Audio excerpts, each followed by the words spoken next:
Extra charged at your standard message rate. See our privacy notice at bbc.co.uk/local radio privacy or find us on social media. BBC Radio London. 2:34 is the time. Sheikh or Gadaval here with you on BBC Radio London until 6 p.m. discussing a conversation which, frankly speaking, some of you tuned in will just be rolling your eyes at. Others will be thinking this is a welcome debate. And I'd like for you to weigh in, no matter where you stand on the topic around equality, diversity and inclusion in the workplace. Give me a call this afternoon, please. 0800 731 2000 is the number. If you think that you're not going to come on air because you disagree with it, you're not a fan of EDI, then you'd be wrong. Because for me, the whole point of this show is to hear from all different communities, all different points and conversations. So whatever you feel, as long as you're respectful, I really would like to speak to you here in Radio London. 81333, start the message with London. Maybe, you know, where you work, yes, it's all good to do the training around equality, diversity and inclusion, but it's not being implemented. If you want to have that conversation, please do. You can email me, shay@bbc.co.uk. So that's SHAY@bbc.co.uk. And of course, if you want to remain anonymous, I should say, couldn't say the word there. I will absolutely respect that. Big thanks to my guest, Barbara Phillips, who is the founder of Brownstone Communications, for staying with me. Just a couple of points I wanted to pick up on, if that's okay, Barbara. Sure.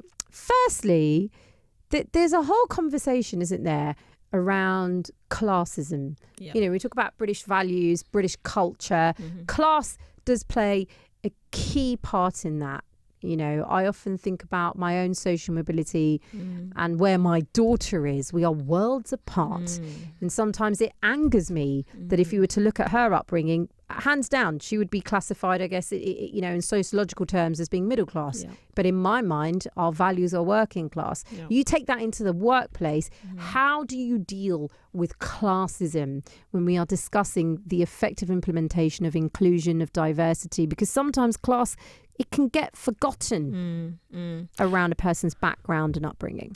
Absolutely. And, you know, if there was a way to lobby for class and social mobility to be the 10th protected characteristic of above, I absolutely would do that, because I count it as the unprotected 10th, because so much happens to especially young people. But if you think going back in the day, people changed the way they spoke. Yeah, they changed the way they dressed. They pretended they were from a different area. You know, people were, if you lived near to rich, you know, if you lived somewhere close to an affluent area, you'd adopt the affluent area. That's all to do with class. And then if you look at the C-suite and the FTSE, who are the ones who have all the top jobs in the UK? Where are all the prime ministers? Where have they been from? All the major roles, police commissioners, TV, you know, heads of the BBC, they're all from a certain, you know, class. They probably went to public school. They're usually male and white, went to public school and have done very, very well for themselves. And there's nothing wrong with that.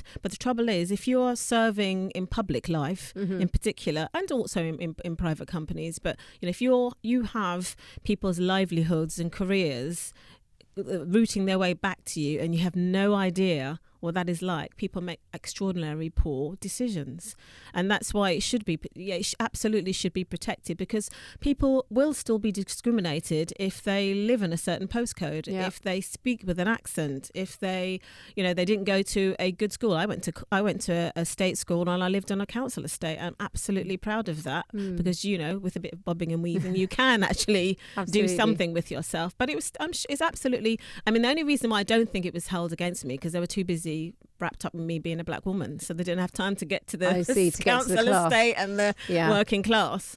But it's quite something, isn't it, the way in which where you were born and grew up, which for most, you know, children, if not all, that's out of their control. No control over that at all. You have no control around your upbringing as a child. Is then to a certain degree how you are defined, or perhaps at least even judged by wider society. 100% judged and boxed. In, you know, even if you are showing brilliant potential, you know, people will often, I've heard it in the workplace, well, you know, not from the right background. Could they cope with a really senior role? Because, interesting. Well, disgusting actually, but, you know, could they cope with, a senior role because they haven't gone through like public school or had money. Or But what if some people are tuning in thinking, yeah, but that's warranted?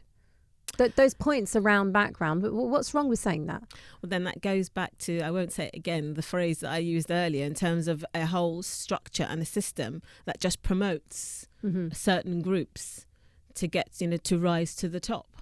On the basis of that, just finally, what would you say are the benefits? How have EDI policies within workplaces benefited not just employees but the companies and the employers? Yeah, absolutely. Well, when I speak about this, and I do speak about it often, from the employer's point of view, because it's mainly the employer's point of view, if you think about it, there's a term called psychological safety. And psychological safety in the workplace literally is going to work, as we described earlier, going to work, doing your job, having a fairly pleasant time, going home. No bullying, no aggression, no whatevers. And that's what most employers should be aiming for, having a psychologically safe environment, because that means people are attracted to come and work in your organisation, because now we're on social media, it's open, people know what's going on inside organisations they didn't before. It's all open, so it's benefit for your attraction